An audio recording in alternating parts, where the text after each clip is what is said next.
I just learned that Kyle sits down to pee. AC/DC, Back in Black, 60 degrees in Kansas City. 100% accuracy. I know. That's what his girlfriend told him. It's not wrong. Why does this feel like something I felt like I already knew? I know. Maybe I did as an assumption. Maybe. Yeah, of course. But you are right. You'll never pee on the floor or the toilet seat. Right. That's true. Exactly right. Unlike some other animals in this building. Here with that. Yeah. Jake find out. So Sterling should show up in a minute. I walked out of the bathroom, and I thought Bob was in taking a shave. Oh, yeah. And because Bob's light's on now. Right, because I walked by, his office was empty, but his door was open and his light was on, and I peed and washed my hands and realized there was somebody in there, and I walked out, and of course there's no windows in there. It's the inside of a cave. So I go, boop, on the way out, hit the light switch. I let the door shut, and I walked down, and I looked in Bob's office just in the corner of my house, like, oop, there you are. Wait, if you're in here, who's in there? So when he came back in, I said, well, now I got to know who it was. Yeah. Like, I got to figure it out.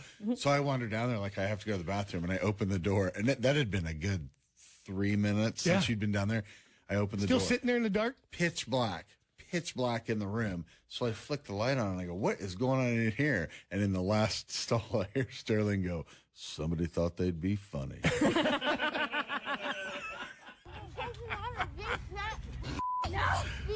Holy cow, he's still in there. He's still in there. Well, he probably couldn't figure out how to get out. No, I think he's just relaxing.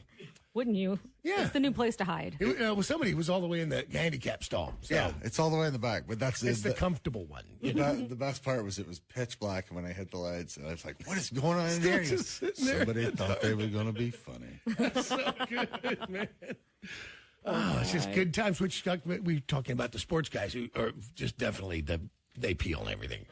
And then this one, that's when he let me know that. If you sit down, it's 100% accuracy. Yeah.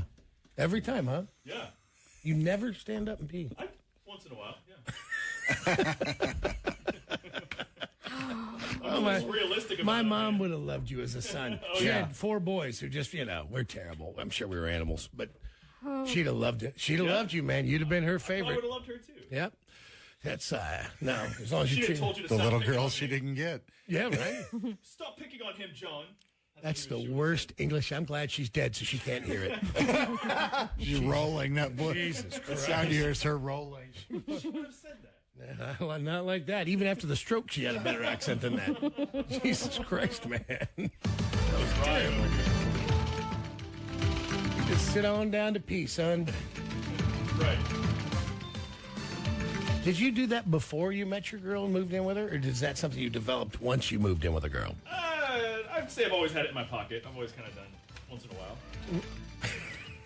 I don't do it all the time. Let's tell the truth. God, you're making it sound like I do it all the time. And I don't. I just asked you if you did, and you were like, yeah, pretty much. Well, it's... I am mad at you. Sometimes I'm tired.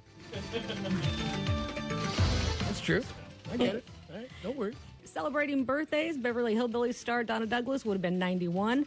NBA legend Scottie Pippen's 58. And yesterday, Star Wars legend Mark Hamill turned 72. Mark Hamill was in his mid-20s when Star Wars came out in 1977, and as an actor, that movie put him in another class. But at the time, he didn't realize he was going to be part of such a huge phenomenon, because he and Harrison Ford were busy pulling all that 70s nerd girl ass. Happy birthday to Luke Skywalker himself, Mark Hamill. And being as though it was the 70s, grooming was a bit different, so I'm guessing that some of those groupies looked like they had Chewbacca in a leg lock. In news this morning, the White House is warning of the consequences of a government shutdown at the end of the month. The Secretary of Agriculture. Actors, writers, automakers, governments. Jesus Christ, man. Can't we get a little radio break? No kidding. Is there some little FCC issue that's going on? Of course, with our luck, we will get a break. Yeah. The Secretary of Agriculture said a shutdown would cut nutrition assistance for nearly 7 million mothers and children covered by the WIC program. It also impact access to loans for farmers and housing loans for rural families. Congress needs to pass legislation to fund the government before October 1st.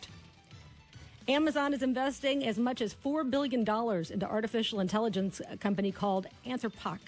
It's the exchange for partial ownership over the company and its use of Amazon Web Services. The partnership could be a sign of more tech firms with cloud computing resources using them to get further with AI. JetBlue flight from Ecuador had a problem. How about this? 8 people hurt after an international JetBlue flight suffered severe turbulence on its way to Florida. The airline said that the 8 people, including 1 crew member, were hospitalized once the flight from Ecuador safely landed in Fort Lauderdale early Monday morning. Sudden turbulence happened as the flight approached Florida. JetBlue said the plane was taken out of service to be inspected. Scare me once again and remind me what Ryan said to you about the scariest times and the times that are probably the most questionable when flying. No, you mean the most dangerous. Yeah. It's always takeoff and landing. Always. You know, that's when your engines, it's takeoff really is your most vulnerable time. You're leaving the ground with very little time to react, and you're underneath maximum strain on those engines. I mean, trust me, once you're up to cruising altitude, you're probably great, you know. And then you could screw up a landing, but it's pretty unlikely. You know, you might come in, crosswind you, whatever. But in the end, really at takeoff, because if you're at 1,000 feet and those engines conk out, you have no time to do anything. You're just going, you're done. A Pennsylvania State Police trooper allegedly had his ex-girlfriend illegally committed to a psych ward. His plan backfired after he was caught on video restraining her as she begged for her release. Ronald Davis was arrested and charged with felony strangulation, unlawful restraint, false imprisonment, simple assault, recklessly endangering another person, and official oppression. The DA said that Davis is actually married with a family but had an intimate relationship with his now former girlfriend. Did you see the video? I saw the pictures that were the sequence. I saw all the sequence of pictures from him having her on the ground. Have Greg get the audio for that. Like this creep, like trust me, that's what you want, because he explains, I'm going to make you look crazy. I can do it. I know the law. So he's a cop. This is his side bitch. She does something, I don't know, whatever. Right. I'm going to rat you out, whatever it is. He tosses her in psych. Like, has her committed to the nut farm. Yeah. The booby hatch, if you will. Yeah, and that this other guy happens to have what basically puts him in jail. Well, listen, this was shot by another cop. Mm-hmm. And he did it on purpose. The guy had him do it. Like, I'm not even sure how the whole thing goes together. I just saw this article and was staring at it and then watched the video and was like, well, goddamn. Like, you're one crazy cop if you think you're going to get away with that. And she looks terrified. Here's one where he's sitting on her legs, but he's kind of like romantically holding her hips and talking to her. Like he's kind of calmed down. And she's like, I just want to move. Yeah, she just wants to get up and go. Eventually, like I said, he puts her a certain code, takes her to the mental institution where they accept her, and he says she's off, 5150, and beep, beep, off she goes to the psych ward for 5 days, man. Why don't we come back to this? I'll tell you about some other stuff going on. We're going to see if I can get that from Greg. Monday night's Powerball drawing failed to produce a grand prize winner. That means the next chance for the lottery is Wednesday. Estimated $835 million is on the line. The cash value of that works out to just over $390 million for the Powerball. A Raytown man is dead after awaiting sentencing for killing a Kansas City attorney. 85-year-old David Youngerman died yesterday morning of undisclosed causes. He was found guilty last year for killing Tom Pickard outside of his family's home back on October 25th of 2017. Pickard had helped a homeless man win a $5 million civil judgment against this man. Youngerman had not yet been sentenced for the shooting as he was ruled incompetent earlier this spring. His attorney said the defense is requesting the case against him be dismissed since he had yet to be sentenced. Jackson County prosecutors charged a longtime Oak Grove, Missouri chiropractor in connection to multiple sexual assaults of women and minors.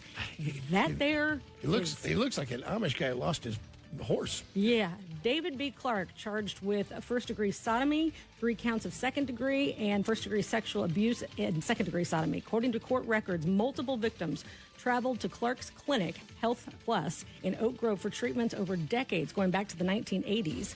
Some victims attended many appointments over multiple years, suffered abuse. During their visits, he included pelvic and breast examinations under the guise of legitimate medical procedures.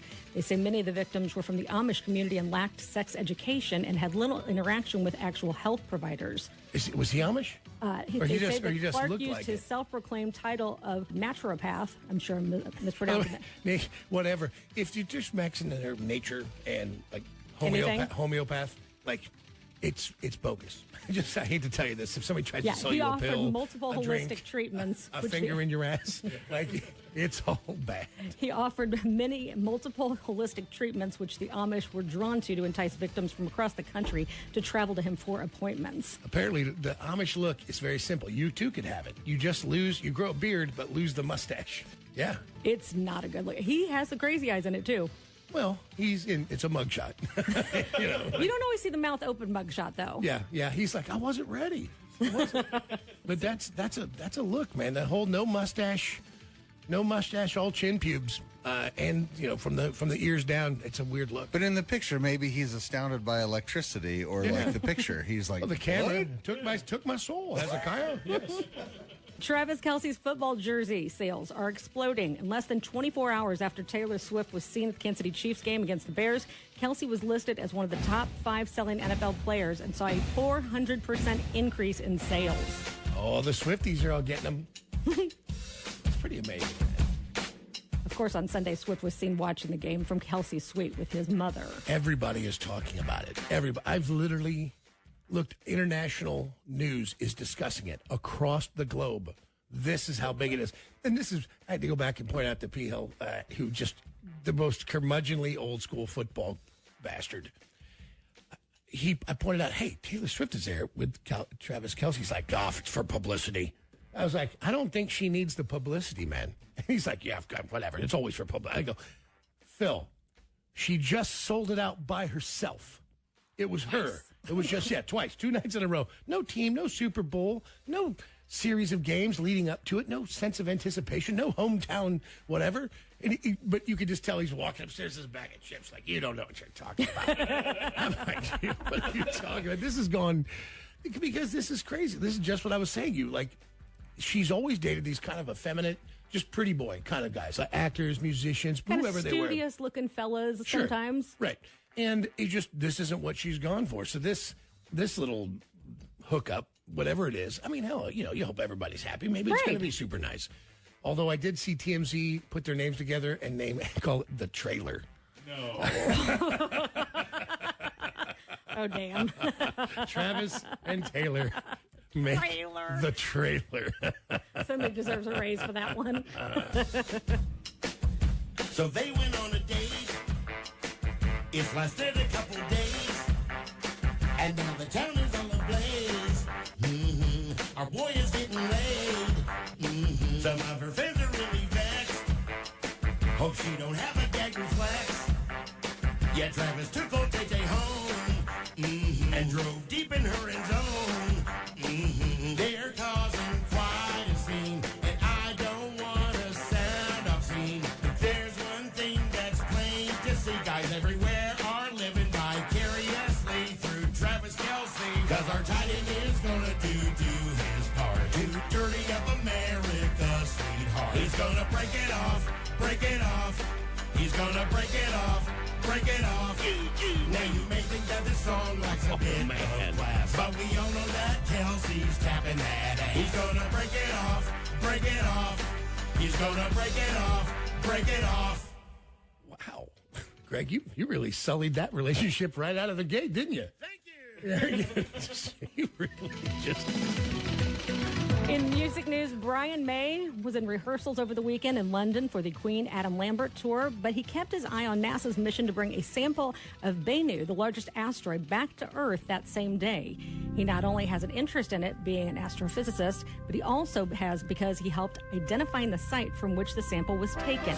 Brian May and Claudia Manzoni, one of the contributors to his new book, Bennu, the Asteroid Atlas, aided in the shortlist of possible sample sites for NASA's OSIRIS-REx probe to collect dirt and gravel when it touched down in 2020. The probe, by the way, landed in the Utah desert on Sunday. Jason Sudeikis and Olivia Wilde have resolved their child custody issues. The court calculated that Jason earns 20 times what she makes. He now owes $27,000 in monthly child support. The breakdown is that the younger daughter receives $17,000, while just $10,000 is earmarked for the 9-year-old brother. Olivia and Jason will trade the kids for a weekly basis. Oh, yeah, that TV show did not help him. With his pocketbook, yeah. Yeah, no, that's it. All of a sudden, he started making some even more money. He's always made good money doing that, but that just took off like that, Yeah. that Ted Lasso thing, because it's over now, right? Yeah. It did, what, 3 seasons? 3 seasons. Yeah, and you said you liked that last season? I liked because they got, for like the last 4 or 5 episodes, it got closer to where it was in the beginning. I got to go back and try to watch the last few episodes because it lost me right about the middle of the third season. I was like, it was trying on the middle, like the second season even. That I'm like, okay, I'm going to finish this out. And by the last couple episodes, it felt more like how it was in the beginning. Yeah, so great. So he gets this great success he'd never seen before with a series like that. Right. And it cost him $27,000 a month in child support because he went up to making 20 times what she makes now. It's for the children. Yeah, I'm sure they're burning right through that $27,000 a month. Ask John Schneider what the Dukes of Hazzard will do for you. What's a kid need $1,000 a day for? Like, but does it go in your hands? No, it doesn't. Does it go in their college fund? It probably does not. I know one thing they fought about was Sudeikis wanted to have them set up residence in New York, and she's in L.A., and that was a big problem, too. So travel. Yeah, well, she's still, she's still out there working. I mean, she needs to be. And finally, a Florida man may have misunderstood the meaning of the term poop deck. Michael Paul Wierzbicki was spotted on surveillance footage getting onto a docked boat while the owner had slept and rummaging through a cabin looking for loot. When he couldn't find anything worth swiping, the 75-year-old got frustrated and dropped a deuce on the deck. The victim, of course, heard all this go down, called 911 quickly enough that they found him still at the marina. Cops detained him and went to search his car where it was filled with items from another robbery that had been reported nearby. I'm Nycki Pace for the Johnny Dare Morning Show.